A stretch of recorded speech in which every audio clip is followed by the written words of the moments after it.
اور اللہ نے یہ بھی دیکھا کہ سارے بندے ایسے نہیں ہیں کہ اپنا سارا ہی مال دے دیں. سارے بندے کوئی بندہ ہے جو اللہ کو اپنا کل مال دے سکتا ہے، جیسے جناب صدیق اکبر نے دیا، جیسے رسول اللہ نے دیا، جیسے حضرت ابو ذر غفاری نے. جی بے شمار اس کی مثالیں ہیں، بے شمار اس کی نظائر ہیں. تو اللہ تعالیٰ نے دیکھا کہ میرے بندے میری راہ میں کل مال بھی نہیں دے سکتے، آدھا بھی نہیں دے سکتے، کوارٹر بھی نہیں دے سکتے. اللہ نے 2.5% مال دے دیا. سبحان اللہ. پھر اللہ نے دیکھا کہ میرے بندے میرے لیے بھوکے اور پیاسے رہ سکتے، کتنی دیر رہ سکتے، کتنا ٹائم نکال سکتے ہیں. اللہ نے دیکھا کہ میرے بندے صبح صادق سے لے کر غروب آفتاب تک کھانے جماع سے رکنے کی طاقت رکھتے ہیں. اللہ نے روزہ فرض فرما دیا. سبحان اللہ. وہ اتنا حکم دیا ہی نہیں کہ جو کر نہیں سکتے، اور جو کر سکتے اسی کا حکم دیا، اور وہ جو کر سکتے ہیں اس کا حکم دیا. بندے پھر نہیں کرتے. پھر میرے اللہ نے دیکھا کہ میرے بندے مجھے چھوڑ کر عسیٰ ان تکرہوا شیئا وہو خیر لکم وعسیٰ ان تحبوا شیئا وہو شر لکم. بہت بڑی بات ہے. اللہ کہتا بہت سارے کاموں کو تم اپنے لیے خیر سمجھتے ہو، حالانکہ وہ تمہارے لیے شر ہے. تم سمجھتے اس کا مجھے فائدہ ہے، حالانکہ وہ تمہارے لیے نقصان کا باعث ہے. نقصان کا باعث ہے، فائدہ نہیں ہے تمہارے لیے. تم سمجھتے ہو کہ یہ چیز میرے فائدے کی ہے، یہ بندہ یہ فلاں میرے فائدے کا ہے، یہ عمل یہ فعل ڈبل پارٹ ٹائم جاب، صبح دوپہر شام دوڑ بھاگ. وہ پتہ چلتا ہے کہ یہ خراس کے اس گدھے کی طرح یا اس کوے کے بیل کی طرح صبح سے شام تک چل کے دیکھا کہ وہ جہاں کا تھا وہیں پر پہنچا.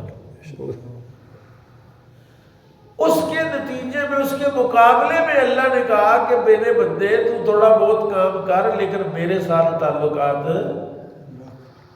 بحال رکھ، میری بات مان، میرے لیے وقت نکال. جب فجر کا ٹائم آ جائے تو فجر پہ میرے پاس آ جا، ظہر کا ٹائم آ جائے تو سارے کام چھوڑ کے ظہر میں آ جا، عصر کا ٹائم آئے تو سب کچھ چھوڑ کے عصر میں آ جا، مغرب میں عشاء میں حاضر ہو جا، پھر واپس چلا جا. کام بھی ڈبل نہیں کرنا پڑے گا، سنگل میں تیرے سارے کھاتے پورے کر دو. اور یہ میں اپنے پاس نہیں کر رہا، رسول اللہ کی حدیث ہے کہ جو اللہ کے لیے نمازوں کے اوقات نکالتا ہے، اللہ اس کی مشقت کم کر دیتا ہے اور اس کے نفع کو بڑھا دیتا ہے. کیوں حسن؟ اس کے نفع کو بڑھا دیتا ہے.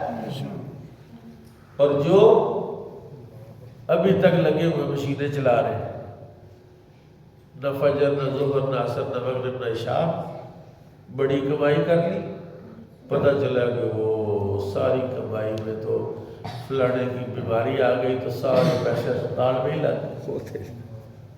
سارے پیسے اسپتال لگ گئے. شادی آ گئی، بیاہ آ گیا، رشتہ دار آ گئے، ان کے سارے بالوں کے کپڑے لانے ہیں اور سارے پیسے ادھر ہی لگ گئے. میرے رب نے کائنات کے پورے نظام کو اپنی تقدیر کے مطابق جاری فرمایا ہے. سبحان اللہ.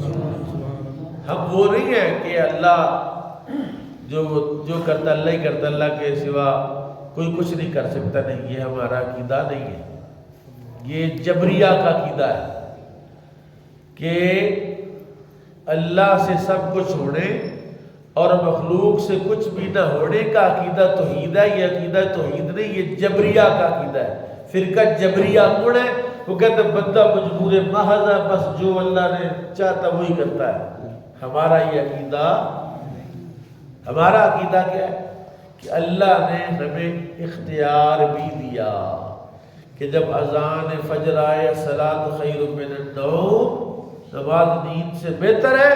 اللہ نے اختیار دیا کہ بستر چھوڑ کے مسجد بھی جا سکتے ہیں اور بستر میں پڑے پڑے خراٹے بھی لے سکتے مار سکتے ہیں۔ اللہ نے ہمیں اختیار دیا کہ ظہر کی اذان کی آواز سنی اور گیا، اور جا بھی سکتا ہے اور نہیں بھی جا سکتا، دونوں میں اختیار دیا۔ فَأَلْهَمَهَا فُجُورَهَا وَتَقْوَاهَا۔ تو آئیے ذرا روزے پہ بات کرتے ہیں کہ ایک بندہ جب روزہ رکھتا ہے تو اس کا کیا نقصان ہوتا ہے اور اس کا کیا کیا فائدہ ہوتا ہے۔ روزہ رکھنے کا سب سے بڑا فائدہ یہ ہے کہ بندے کی عمر بڑھ جاتی ہے۔ سبحان اللہ۔ یہ جو سٹامک ہے نا، معدہ، اس کے 3 پورشن ہیں۔ ایک کو کہتے ہیں فم معدہ، ایک کو کہتے ہیں جوف معدہ۔ فم معدہ اگر آپ سمجھ آ جائے گے تو روزے کے بہت سارے مسائل آپ کو سمجھ آئے۔ معدے کا منہ، فمن کہتے ہیں منہ کو، جوف کہتے ہیں پیٹ کو۔ ایک ہے معدے کا منہ،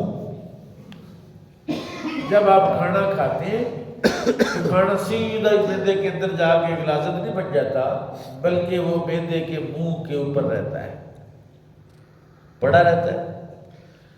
کئی بندے تو موٹی چال سے کھاتے ہیں، کئی بریک چال سے کھاتے ہیں۔ حکم کیا ہے؟ اتنی بریک چال سے کھاؤ۔ میں اگلے دن ایک ہمارا وہ اینکر ہے، ٹی وی اینکر ہے، اس نے بڑا کتاب لکھی تو اس میں بڑی لمبی چوڑی تمہید کر کے تو اس نے لکھا کہ میں نے ایک انگریز کو $29,000 دیے کہ ایک کام کی بات سننے کے لیے۔ ایک کام کی بات سنی، $29,000 آپ سال ہوئے کتنے بنتے ہیں، لمبا چوڑا کھاتا بنتا۔ کہتے میں گیا تو وہ جو بیٹھا ہوا تو اس نے کہا کہ جو ایٹ کرنا ہے نا، ایٹنے کو ڈرنک کرو اور ڈرنک کو ایٹ کرو۔ جو پینے والی چیزیں ہیں ان کو اس طرح پیو کہ جیسے تم کھا رہے ہو۔ پانی ہے نا تو پانی اس طرح پینا ہے کہ جیسے پانی کو چبا کے پینا، یعنی اس کا سپ لینا، جس طرح چائے کا چھوٹا سا گھونٹ نہیں لیتے، اس طرح لینا۔ کہتا ہے ڈاکٹر نے کہا میری گارنٹی ہے تمام بیماریوں کا خاتمہ ہو جائے گا اگر ڈرنک کو ایٹ کرو گے، ایٹ کو ڈرنک کرو۔ یعنی جو کھانے والی چیزیں ان کو اتنا چباؤ، اتنا چباؤ، اتنا چباؤ، اتنا چباؤ کہ وہ فلودہ بن کے وہ ڈرنکنگ والی چیز بن جائے، کیا ہم کوٹا پر ہیں اور اندر چلی جائے۔ اور ہمارے بندے کیا کرتے ہیں، بوٹی کو منہ میں لیتے ہیں، اس کو تھوڑا سا اس طرح کرتے ہیں کہ اندر تک پہنچ تلکنی ہو جائے، ذرا سلپری ہو جائے اور معدے میں پہنچا دیں۔ اس کا فائدہ نقصان کیا ہوتا ہے کہ معدہ بالکل سٹک ہو جاتا ہے، معدہ اس کو جذب نہیں کر سکتا، اس کو ہضم نہیں کر سکتا، جیسے وہ کھانا آیا تھا ویسے ہی معدہ آگے پھینک دیتا ہے، بلکہ الٹا وہ معدے کے بہت ساری انرجی کو اور بہت ساری توانائی کو ضائع کر دیتا ہے اور بندہ پہلے سے زیادہ کمزور ہو جاتا ہے۔ میں نے کہا چودھری تو نے اتنے پیسے دیے اس بندے کو، اللہ، اس بات کو سیکھا تو 14 صدیاں پہلے ہمارے نبی نے یہ بات ہمیں پہلے بتا دی۔ سبحان اللہ، مفت مفت ڈرنک کو ایٹ کرو اور ایٹ کو ڈرنک کرو تو تمہیں کوئی بیماری نہیں لگے گی۔ روزہ رکھنے سے 101 بیماری کا علاج ہوتا ہے۔ سبحان اللہ۔ 1 2 3 4 5 6 7 8 9 10 11 12 13 14 16 17 18 19 20 21 22 اور یہ 99 اور 100 اور پھر 100+1، اتنی بیماریوں کا علاج ہے صرف روزہ۔ سبحان اللہ۔ اب میں نے ایک آرٹیکل پڑھا کہ جب بندہ بہت زیادہ کھاتا ہے اور اس کو کبھی بھی بھوک نہیں لگتی اس کے جسم میں ایسے خلیات پیدا ہو جاتے ہیں جو اس کے جسم کو ہی کھانا شروع کر دیتے ہیں. استغفر اللہ. اور اگر وہ خلیات کھائے نہ جائیں تو بندہ مر جائے، اور اگر وہ خلیات میں اتنے زیادہ ہو جائے بندے کو مار دیتے ہیں. اور اگر بندہ کم کھائے اور بھوک رکھے اور بھوکا رہے تو وہ پھر آپس میں دوسرے کو کھا کے تو برابر کر دیتے ہیں. سبحان اللہ سبحان اللہ. روزہ رکھنے سے 101 بیماری کا علاج ہوتا ہے. اللہ. پیٹ کی جملہ بیماریاں ٹھیک ہو جاتی ہیں. یہ جو آپ کی آنکھیں،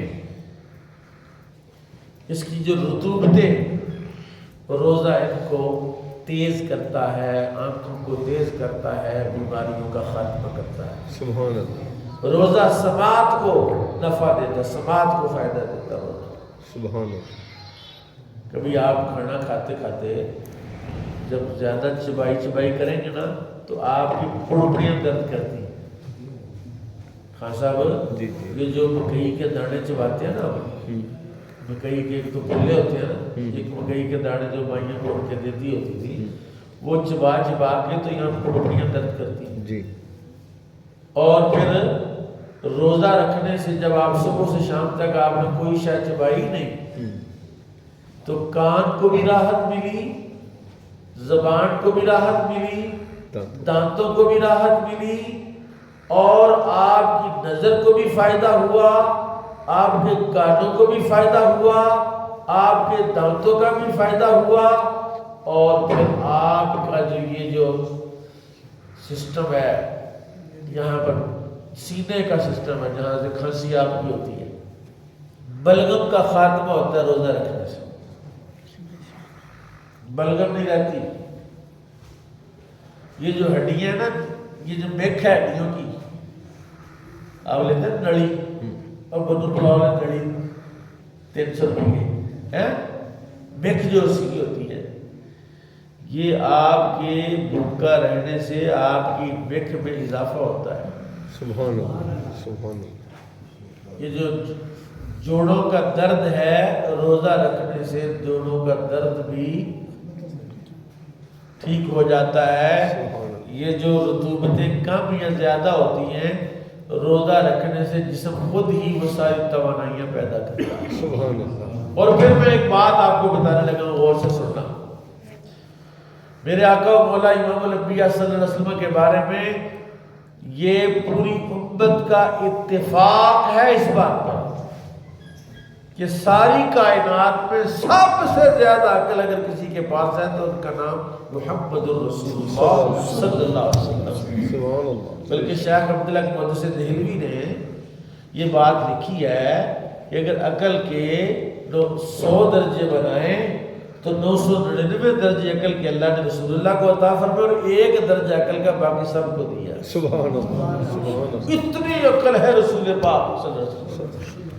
اور اس عقل مند ترین ہستی نے اپنے لیے ہر ہفتے میں 1 روزہ لازم کر لیا. سبحان اللہ. آپ پیر کو ہر پیر کو روزہ لازم روزہ رکھتے تھے، ہفتے میں 1 دن بھوکا رہنا. اب یہ جو کفار ہیں، کافر جو لوگ ہیں، اب جو بڑی ریسرچ کرنے کے انہوں نے کہا جی بھوکا رہنے سے بے شمار بیماریوں کا علاج ہوتا ہے. اور اسلام نے تو یہ بہترین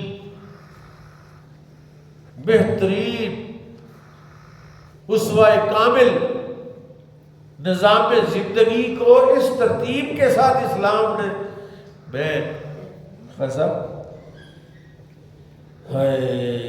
بندے بڑے غور نہیں کرتے. جب بندہ فجر کی نماز پڑھ لیتا ہے، پھر تلاوت کر لیتا ہے، اس کے جسم کی، اس کے چہرے کی، اس کی جلد کی ہر رگ میں نور داخل ہو جاتا ہے. سبحان اللہ سبحان اللہ. اور شام تک اس نور کی چمک قائم رہتی ہے. بے شک بے شک بے شک. سبحان پھر اللہ. جب فجر کے بعد ظہر میں آتا ہے تو وہ جو نور کی کمی ہوتی ہے وہ اور زیادہ بڑھتی ہے، سبحان اللہ، یہاں تک کہ 5 نمازوں کا نور، پھر قرآن کا نور، پھر ذکر کا نور، پھر درود پاک کا نور، پھر پرہیزگاری کا نور، سبحان اللہ، آنکھوں کی حفاظت، کانوں کی حفاظت، زبان کی حفاظت، معدے کی حفاظت، حلال کھانا۔ تو اللہ تعالیٰ نے قرآن کریم میں ارشاد فرمایا فمن شاہد منکم الشہر فلیصم، سبحان اللہ، یہ جو فلیصم ہے نا، پتہ کیا ہے؟ یہ واحد مذکر غائب فعل امر ہے، جو فعل امر کا صیغہ ہے واحد مذکر غائب کا۔ اب آپ کو پتہ نا امر میں تو 2 ہی ہوتے ہیں، ایک متکلم ایک مخاطب۔ پانی لاؤ بھائی، تو پانی لاؤ، مجھے پانی کی ضرورت ہے، ایک بندہ جاؤ پانی لے کے آؤ، تو صرف 2 ہی بندے، تیسرا تو کام نہیں ہوتا اس کو۔ ایک بندہ جو یہاں موجود ہی نہیں ہے، میں اس کو کہوں کہ اس کو چاہیے کہ پانی لائے، تو وہ جب آئے تو سب کہ یار تجھے پانی کا کہا تھا، میں تو تھا ہی نہیں، مجھے تو سنائی نہیں دیا، مجھے تو پتہ ہی نہیں۔ گویا کہ جو غائب ہے، غیر حاضر ہے، اس کے لیے بھی میرے اللہ نے حاضر یعنی امر کا صیغہ اور امر کا لفظ استعمال کیا تاکہ لوگوں کو پتہ چل جائے کہ وہ 70 منہ سے زیادہ پیار کرنے والا رب ہے۔ اس نے ہمیں اس وقت بھی حکم دیا جب ہم اس کی بات کو براہ راست تو ڈائریکٹ سن نہیں سکتے تھے، اس نے کہا فلیصم، فلیصم، سبحان اللہ، چاہیے کہ وہ روزہ رکھے۔ سبحان اللہ، کب؟ فمن شاہد منکم الشہر فلیصم، تم میں سے جو ماہ رمضان کو پائے وہ روزہ رکھے۔ میں اس کو بتاؤں رمضان کو پانے کا کیا ہو؟ جناب ایک بندہ آیا سعودیہ سے، وہاں کر لی اس نے عید، کیا کر لی؟ عید ہماری عید ایک دن بعد ہوتی ہے، عید والے دن ہی وہ فلیٹ پکڑی اس نے، تو جناب پاکستان پہنچ گیا۔ اب وہاں اس نے 30 روزے فرض کر پورے کر لیے یا 29 روزے پورے کر لیے، جب پاکستان پہنچا تو یہاں کیا تھا؟ روزہ، رمضان المبارک تھا، ماہ رمضان تھا، یہاں کیا تھا؟ رمضان، ماہ رمضان تھا۔ اللہ کہتا فمن شاہدہ منکم الشہر، جو تم میں سے رمضان کو پائے تو روزہ رکھے۔ اب یہ بندہ کہے جی میں نے تو وہاں روزے پورے کر لیے، تو تم کر رہے ہو تو تم اپنا کام کرو، میں نے تو پورے کر لیے۔ کہا میرے رب کا قرآن کہتا ہے نہیں، یہاں تیری عقل نہیں چلے گی، جب بھی جہاں بھی رمضان کو پاؤ تو روزہ رکھو۔ اللہ، پاکستان سے بندہ فلائٹ پکڑی، سعودیہ پہنچا، پہلا روزہ تھا ادھر، ادھر ابھی شبان کی 29 کی تاریخ تھی، یہ شبان کی 30 تھی، انہوں نے ایک دن پہلے روزہ رکھ لیا۔ یہ گیا ہوگا میں تو پاکستان سے آیا ہوں، وہاں تو رمضان نہیں تھا، اور وہاں کھائے پیے ہرگز اجازت نہیں ہے۔ فمن شاہد منکم الشہر فلیصم، جو ماہ رمضان کو پائے چاہیے کہ روزہ رکھے، فرض کرے۔ اگر اس کے 30 روزے پورے بھی ہو گئے اور وہ کہے جی 31 تو ہوتے ہی نہیں، پھر آپ کیسے مجھے پابند کر رہے ہیں؟ ہم اسے کہیں کہ ٹھیک ہے تیرے 30 پورے ہو گئے، لیکن رمضان المبارک کے احترام میں تجھے کھانا پینا چھوڑنا پڑے گا، کیونکہ اللہ کو حکم ہے فل یسم، اور پڑھ لو قرآن ہے فل یسم، فل یسم پڑھو، فل یسم سر فل یسم، فمن شاہد منکم الشہر فل یسم، تم میں سے جو ماہ رمضان کو پائے وہ اس کے